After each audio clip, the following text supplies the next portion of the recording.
আমাদের জন্য জিন্দা নবী, নবী আমাদের জন্য হায়াতুন নবী, নবী আমাদের জন্য হাজির এবং নাজির নবী। জোরে বলে, নবী আমাদের জন্য হাজির এবং নাজির নবী। নবী মুস্তাফা আমাদের জন্য হায়াতুন নবী, জিন্দা নবী, হাজির ও নাজির নবী।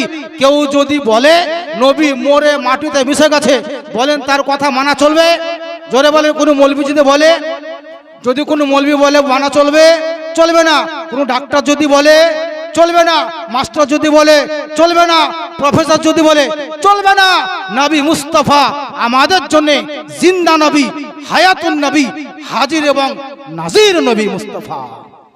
একটা কথা বলবো বাবা, বক্তব্য শেষ করে দেব। নবী যদি মরে মাটিতে মিশে শেষ, নবী মুস্তাফা মরে মাটিতে মিশে শেষ যদি কেউ বলে, তার কথা যদি সত্য হয়, আচ্ছা বলেন, কাশিল্লা গ্রামে মানুষ ইন্তেকাল করার পর আমরা দাফন করি না? জোরে বলেন, দাফন করে দেয়। ওই কবরের ভিতরে ফারিস্তা প্রশ্ন করতে আসে না? আসে।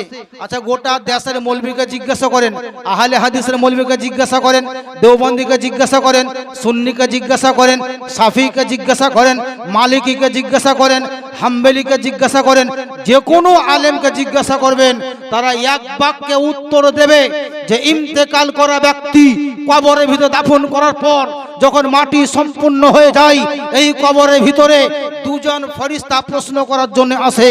আর ওই মুহূর্তেই গ্রামের লোক নয়, কবরের ভিতরে ফেরেশতা ছাড়া আরো একজন কেউ থাকে, যিনি কবরে থাকেন তিনি গ্রামের কেউ নয়, যিনি কবরে বিরাজমান তিনি হচ্ছেন আমার পয়গম্বর, তিনি হচ্ছেন আমার নবী মুস্তাফা। গোটা বিশ্বের মুসলমানের জন্য নবী মুস্তাফা ইন্তেকাল করা ব্যক্তিকে কবরে রাখার পরে যখন প্রশ্ন করা হয়, ওই মুহূর্তে আমার নবী কবরে উপস্থিত থেকে যায়। জোরে বলেন সুবহানাল্লাহ। আচ্ছা, নবী যদি মরে মাটিতে মিশে গেল, তো উনি কবরে আসলেন কিভাবে? কিভাবে তিনি আসলেন? তাহলে বুঝা গেল যে নবী মুস্তাফা যদি কবরে উপস্থিত হতে পারেন, সেই নবীকে মৃত্যু বা মরা বলা চলবে না। হাদিস শরীফের মধ্যে লেখা আছে, আমাদের যিনি পয়গম্বর, পয়গম্বর রাহমাতুল আলামিন নবী মুহাম্মদ রাসূলুল্লাহ সাল্লাল্লাহু তাআলা আলাইহি ওয়াসাল্লাম, তিনি বলছেন, আমি কোন একদিন সফরে যাচ্ছিলাম, কোথাও যাচ্ছিলাম, আমি দেখলাম যে একজন পয়গম্বর, যার নাম মুসা পয়গম্বর, তিনি কবরের ভিতরে দাঁড়িয়ে দাঁড়িয়ে নামাজ পড়ছিলেন। জোরে বলেন সুবহানাল্লাহ। জি, হযরত মুসা পয়গম্বর যদি কবরে দাঁড়িয়ে দাঁড়িয়ে নামাজ পড়তে পারে, তো মুসা পয়গম্বর নবী আমার নবী মুস্তাফা, ঈসা পয়গম্বর নবী আমার নবী মুস্তাফা, ইব্রাহিম পয়গম্বর নবী আমার নবী মুস্তাফা, গোটা জগতের নবীদের নবী যিনি, তিনি হচ্ছেন আমার পয়গম্বর আকা মুস্তাফা নবী মুহাম্মদ রাসূলুল্লাহ সাল্লাল্লাহু তাআলা আলাইহি ওয়াসাল্লাম। এই ব্যক্তি শুয়ে গেলেন বাবা, আর আমার নবী মুস্তাফা ওই লোকটার মাথার কাছে এসে তিনি দাঁড়িয়েছেন। জোরে বলেন সুবহানাল্লাহ। এই লোকটা সুবহানাল্লাহ দেখতে পেলেন আমার নবী আমার মাথার কাছে এসে দাঁড়িয়ে আমাকে সালাম করছেন, ও আসসালামু আলাইকুম ও হাজী সাহেব। জোরে বলেন, আরো জোরে বলেন।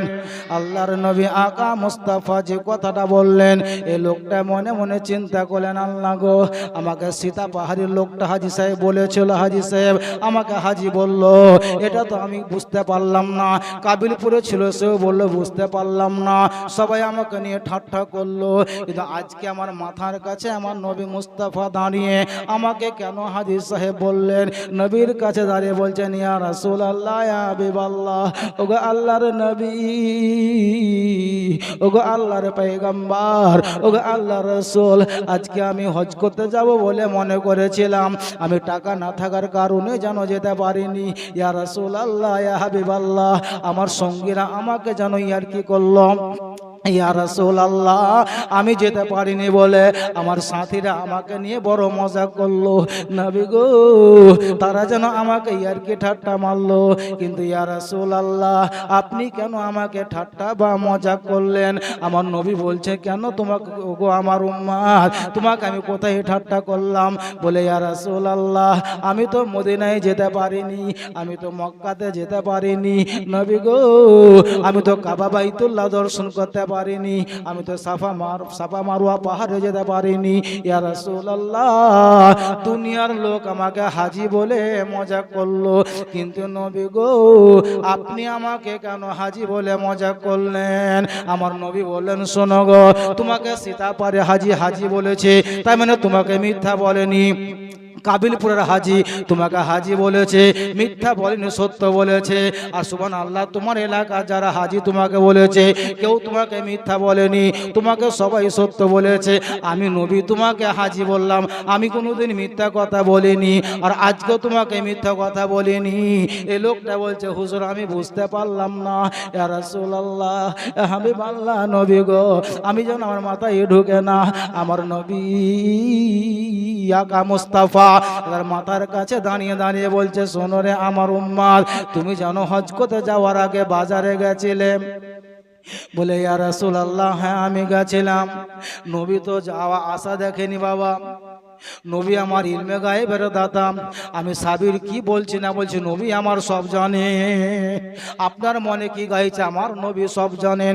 বেরাদার, আমার পয়গম্বর নবী বলে, ও গো শোনো, তুমি কি সামারকান্দ শহরে গেছিলে?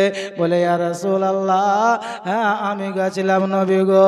আমার বিশ্ব জগতের নবী আকা মুস্তাফা তিনি বললেন, ওই সামারকান্দ শহরে আমার একজন অসহায় নারী, আমার বংশের কোন একজন নারী, যার চারিদিকে কয়েকটা বাচ্চা ছেলে কান্না করছিল। বলে, ইয়া রাসূলুল্লাহ, নবী গো, এটা তো অবশ্যই ঘটেছিল। আমার নবী বললেন, তবে শোনো, তোমার হজ করতে যাওয়া টাকা যত ছিল, তুমি আমার বংশের নারীকে ভালোবেসে সেই দিন তুমি দান করে দিয়েছিলে। আমার আল্লাহ তোমার দানটা কবুল করে নিয়েছে। জোরে বলেন সুবহানাল্লাহ। আমার নবী বলছেন, শোনো, তোমার সীতা পাহাড়ে যে ছিল, তোমাকে মক্কাতে দেখেছিল, কি বলে কাবিলপুরে যে ছিল, তোমাকে কাবা বাইতুল্লাহতে দেখেছিল। বলে, ইয়া রাসূলুল্লাহ, আমি তো যাইনি।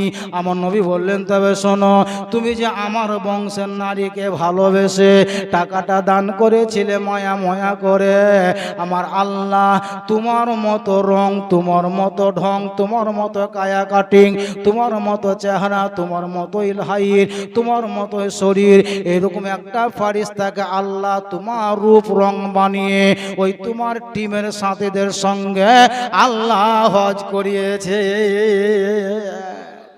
নবী বলছেন, সেই ফারিস্তা যত হাজিদের সঙ্গে হজ করেছে, ওই হজ করা যত নেকি পাওয়া যাবে আমার আল্লাহ তোমার নামায়ে আমালে দিয়ে দিয়েছে। জোরে বললেন না সুবহানাল্লাহ। নবী আরো একটা খুশির সংবাদ শোনালেন। বলবো বাবা কথাটা কি? বলে দেব? নবী আমার আরো কি একটা খুশির সংবাদ শোনালেন।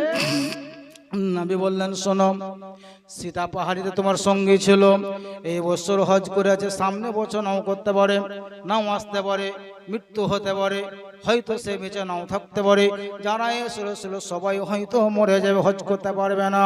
তবে তুমি শুনো, তোমার জন্য একটা বড় খুশির সংবাদ, তুমি আমার বংশের নারীকে ভালোবেসে ময়া রেখে টাকা দান করে দেওয়ার জন্য আল্লাহ কবুল করে নিয়েছে। এর জন্য একটা ফেরেশতা তৈরি করেছে আল্লাহ, তোমার মতোই দেখতে, তোমার মতো রং, তোমার মতোই ঢং, তোমার মতোই চেহারা।